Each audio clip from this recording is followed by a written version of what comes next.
Hi, welcome to Penny's Crafty Creations. Thanks for taking time out of your day to hang out, chit chat, craft, and create with me. Today I have a little project share. I wanted to share how I do them and whatnot, and just share what they came out like. So they are shelf sitters, and they are just made with a piece of wood. I think this one's a 2x4, and I have 2x6, I think my husband called it. So what I do is I start with a wax stain, and for the stain for this one, I used this. It's an antique water base, seals and protects.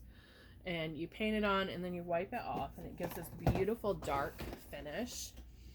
And on the top there is also, and then I leave the bottom plain because my intention is to put something here, but if I don't, the stain is not going to ruin a table or whatnot. And they're all sanded. It's a very long process. You cut the wood, then you stain it, wait for it to dry, then you paint it, your base, and then you sand around. I like to rough up the edges a little bit, so I sanded all the way around them. And I think I got maybe 14 out of each, the 2x6 and the 2x4 pieces that we had. And I painted all the faces first, so you can see the faces are all different. I like to do them differently.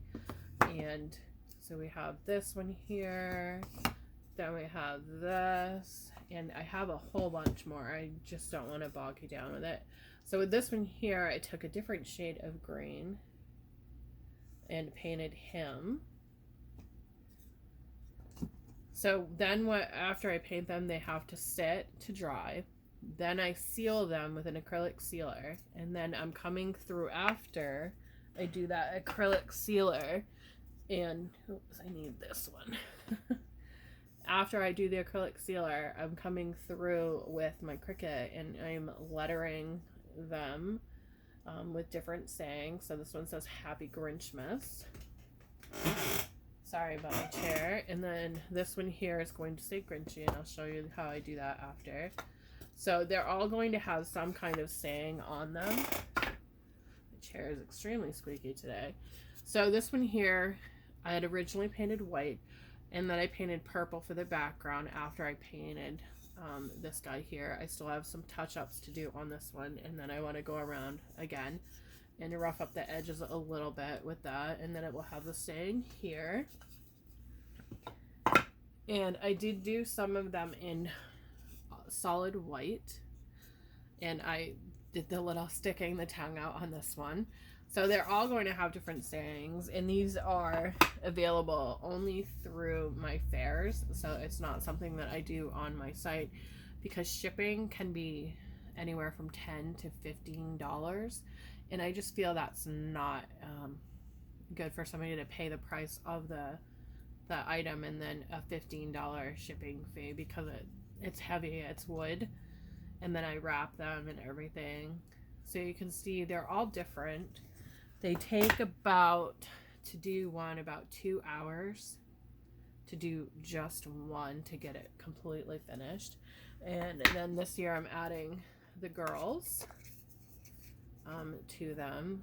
So every one of these will have a different saying on them, and they're all different. So I use my Cricut to do that part, and I'm using I think it's Duck Transfer. It's yeah, Duck Shelf Liner. I love this stuff so much more than the transfer tape. So what I do is I take the little piece that I need, and I push it down on my sleeve just to get it where it needs to go. Then I pick up that off of there, and then all I do is simply figure out my placement. And I think I like that one, just like that. And I'm using my finger first, and then I'm going to come through with my spatula, I think it's called. I'm not 100% sure. So you just push it down, and you give it a good press, and then peel it down. And you want to be careful on this part. Sometimes they don't stick very well, especially if they're small like this. that skinny lettering. So you want to give it a good press down. And go really slow because you don't want to peel your paint. So I'm just dragging it with my thumb and giving it that nice little slant down. And there you have it. And then I save this piece because you can get several uses out of this one. So save that one for the next project. So there we have my little shelf sitter. And he's really adorable. And this one I did opposite. I wasn't paying attention when I painted him, so I have to restain the top here. But I just think it's really cute, and I wanted to share this little holiday project. If you have wood, this is a great thing to have. It just sits on your shelf like that or on your desk, and it gives you a little bit of holiday spirit. Thanks for watching. Have a great day, and I'll see you in the next video.